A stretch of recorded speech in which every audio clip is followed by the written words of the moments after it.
Good evening, and welcome back to the Poe Museum. Did Edgar Allan Poe, the master of the macabre, also invent science fiction? We'll find out. Or maybe we won't find out. But we will read a letter in which Poe mentions his early science fiction story, Hans Pfaall, on tonight's installment of the Curator's Crypt.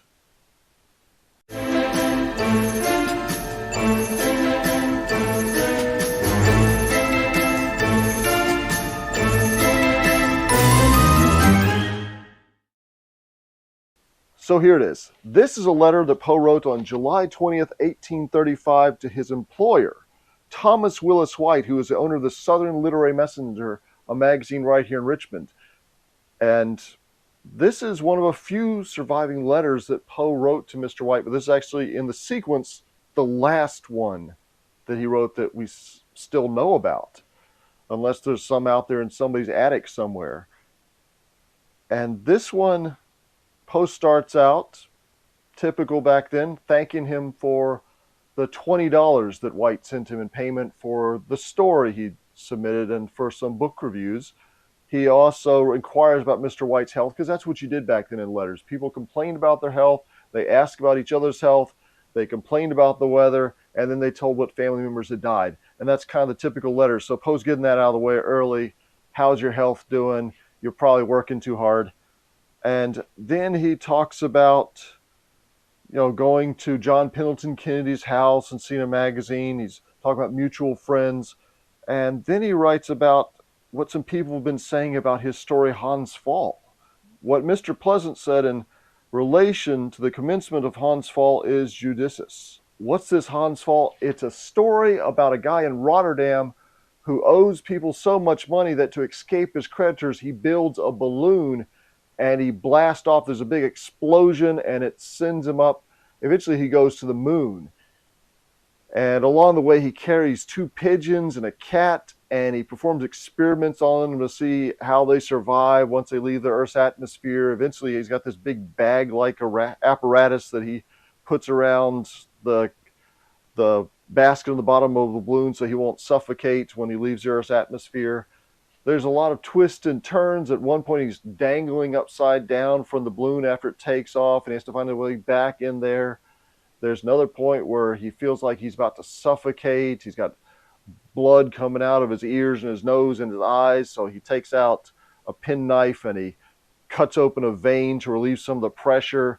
So all sorts of fun stuff like that. And what he's talking about here with the commencement of the story, it starts out as kind of a silly story. It's these funny people in Rotterdam, and they see this strange little man in a balloon who sends out a letter to them.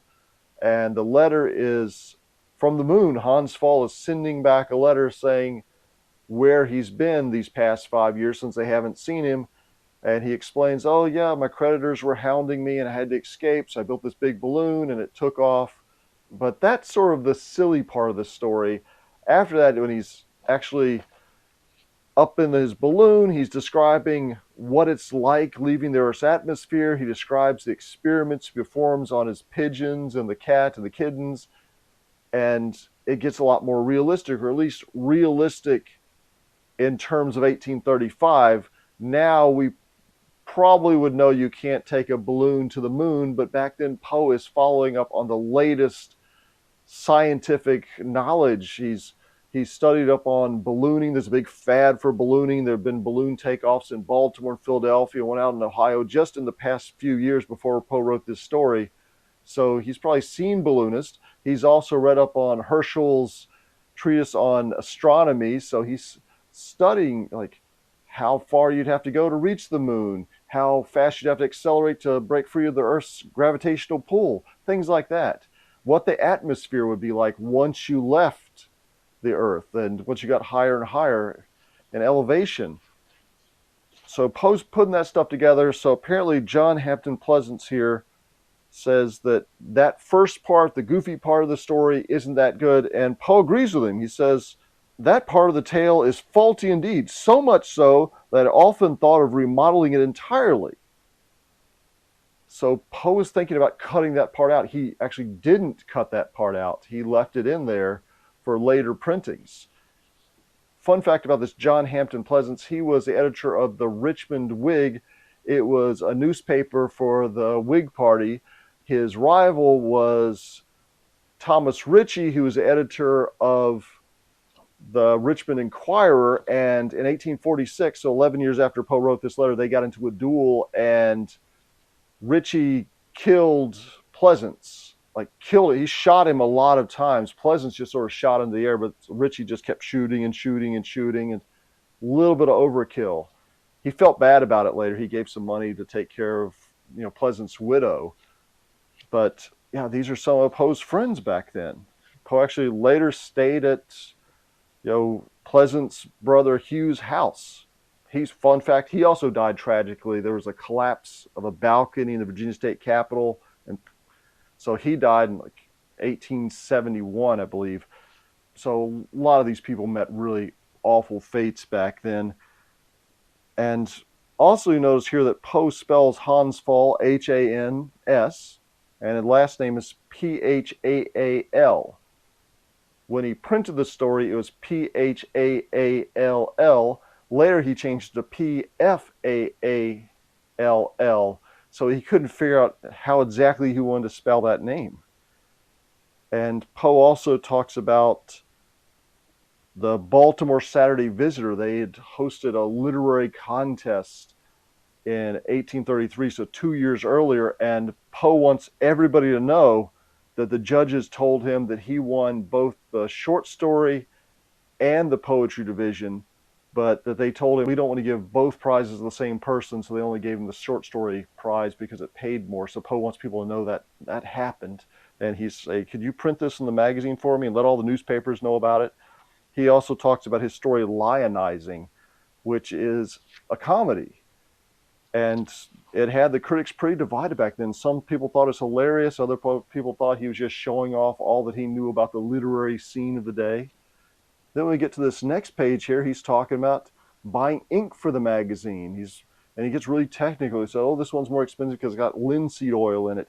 And then he talks about a review he's written of John Marshall's Life of George Washington. John Marshall, the Chief Justice of the Supreme Court of the United States, and he had just died earlier that month.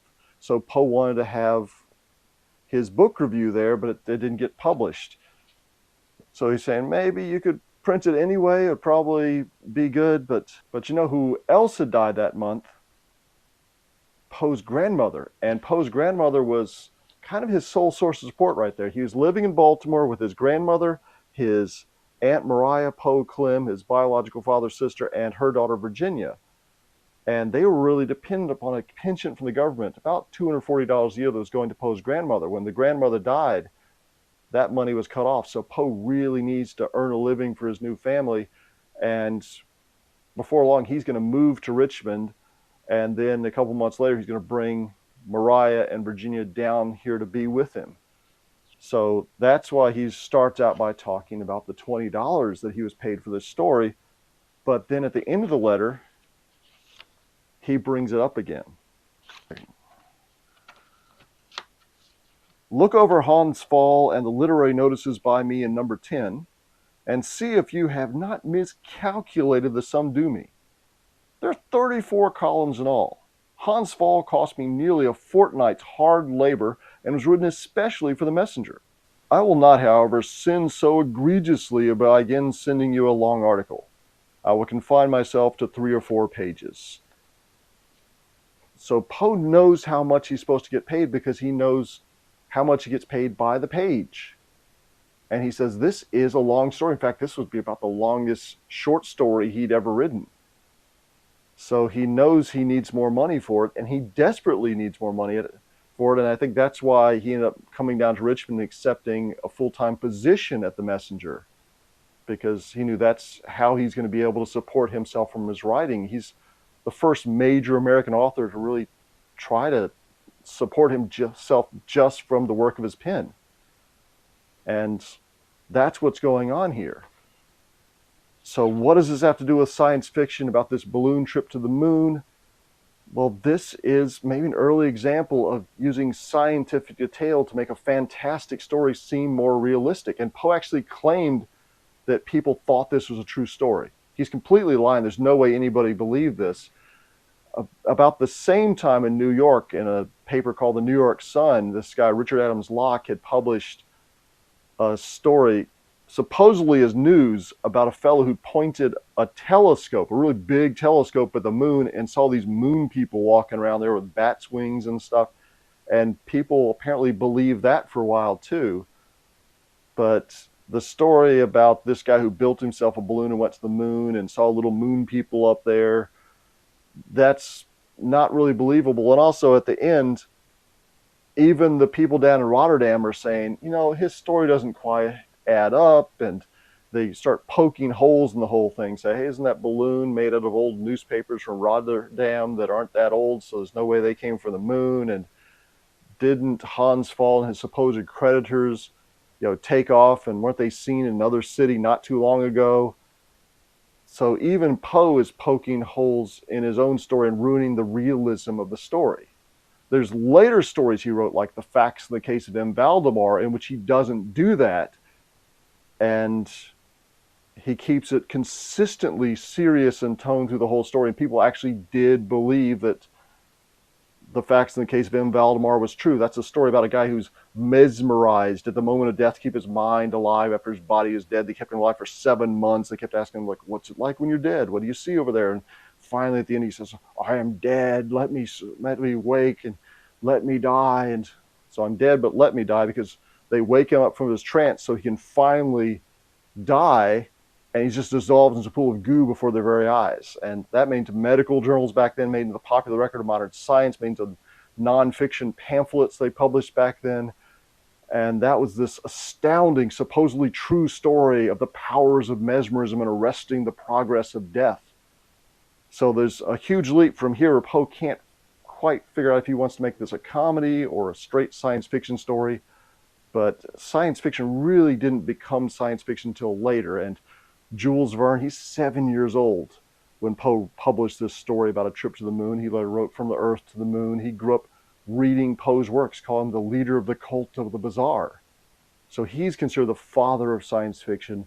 But really, the term science fiction, that's not even 100 years old yet. That's first published in the April 1826 issue of Amazing Stories, which was the first magazine just devoted to science fiction. And in the introduction, the publisher writes about what this new kind of scientifiction, that's the kind of word he coined before they came up with science fiction, what this new kind of writing is going to be about. He says the Edgar Allan Poe, Jules Verne, H.G. Wells type of story about the fantastic made plausible through the use of realistic scientific detail. And that's what Poe has in here for the middle part of Hans Pfaall. If he just hadn't had the goofy part at the beginning, the goofy part at the end, this would have been maybe a really successful science fiction story. Now it's trying to be maybe two things at once. But what do you think? Is this the first science fiction story? Or maybe was it Mary Shelley's Frankenstein? Let us know down in the comments. And if you'd like to help us preserve precious Poe pieces, like this letter from Poe to his employer, why not support the Poe Museum or become a member at poemuseum.org.